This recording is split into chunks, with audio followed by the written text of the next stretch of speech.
कभी ये सवाल मन में आया है कि देवताओं में भी सबसे महान कौन है?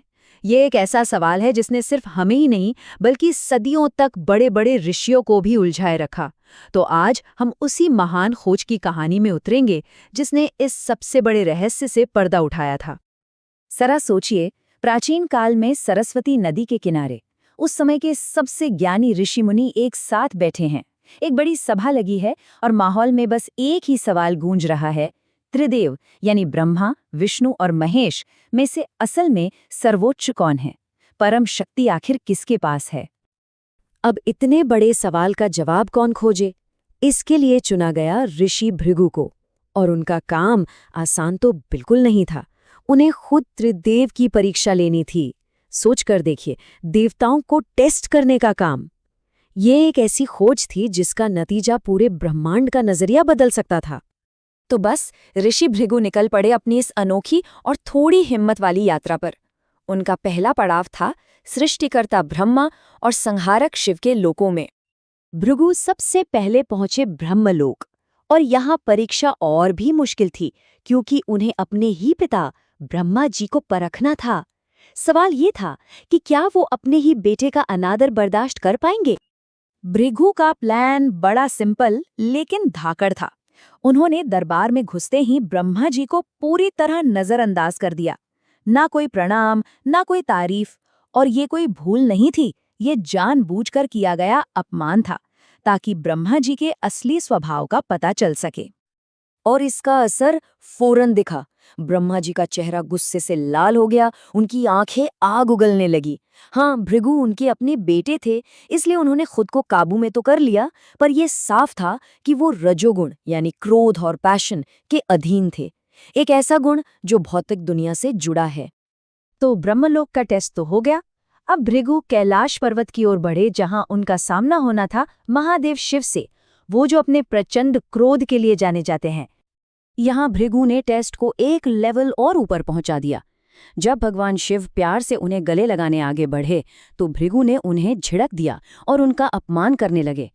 वो देखना चाहते थे कि संहार के देवता आखिर गुस्से की किस हद तक जा सकते हैं।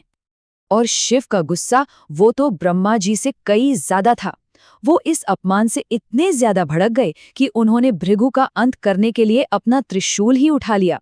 ये उनके तमोगुण यानी विनाश की प्रवृत्ति को साफ साफ दिखाता है। 2 टेस्ट हो चुके थे और नतीजा सबके सामने था। अब बारी थी आखिरी और सबसे निर्णायक पड़ाव की।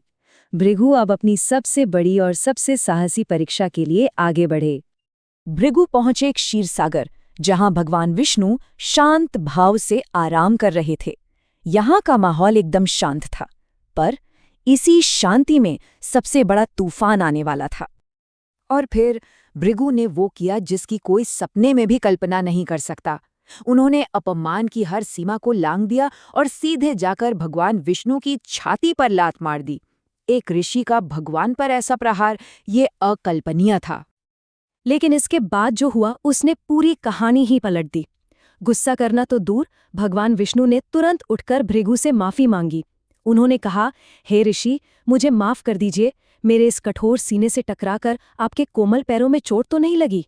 ये करुणा, ये विनम्रता, ये वो जवाब था जिसकी किसी को उम्मीद नहीं थी। और बस उसी एक पल में सारे सवालों के जवाब मिल गए। भृगु को परम सत्य का अनुभव हो चुका था। वो ऋषियों की सभा में वापस लौटे और इस बार उनके पास एक बिल्कुल साफ और पक्का जवाब था। तो ये तो थी कहानी, पर इसका असली मतलब क्या है?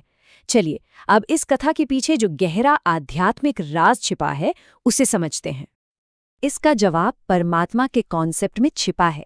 परमात्मा यानी वो परम शक्ति जो इस दुनिया के 3 गुणों, रज यानी सृजन, तम यानी विनाश और सत्व यानी अच्छाई, इन सब से भी ऊपर है। वो सर्वोच्च चेतना जो हर किसी के अंदर मौजूद है।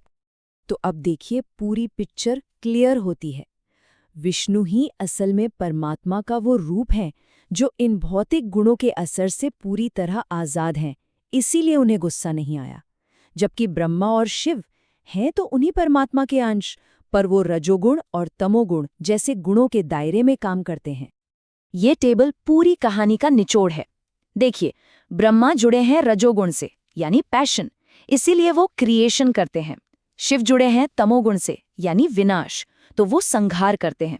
लेकिन विष्णु, वो हैं सत्वगुण, यानी शुद्ध अच्छाई और पवित्रता के प्रतीक।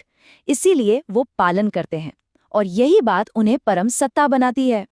ठीक है, ये सब तो समझ आ गया, पर इससे हमें क्या लेना देना? आखिर इस बात से क्या फर्क पड़ता है कि कौन सर्वोच्च है? चलिए अब इसे भी समझते हैं। देखिए, बात बहुत सीधी है, हमारा रास्ता ही हमारी मंजिल तय करता है। ब्रह्मा और शिव की उपासना से हमें दुनिया की चीजें मिल सकती हैं। विष्णु की उपासना से सांसारिक सुख भी और मोक्ष भी मिल सकता है। पर अगर विष्णु को ही परमात्मा मानकर उनकी पूजा की जाए तो हमें मिलती है शुद्ध भक्ति, जो इन सब लक्ष्यों से भी कहीं ऊपर है। तो इस पूरी कहानी का सबसे बड़ा टेक अवे क्या है? यही कि हम अपना ध्यान जहाँ लगाते हैं, हमारी आध्यात्मिक यात्रा हमें वहीं ले जाती है। मतलब हमारा फोकस ही हमारी मंजिल तय करता है। और यहीं पे एक सवाल उठता है सोचने के लिए, अगर ईश्वर के इतने अलग अलग पहलू हैं, तो हम जिस भी पहलू पर अपना ध्यान केंद्रित करते हैं, वो हमारी अपनी हकीकत को और हमारी जिंदगी को कैसे बदल देता है? इस पर सोचिएगा जरूर।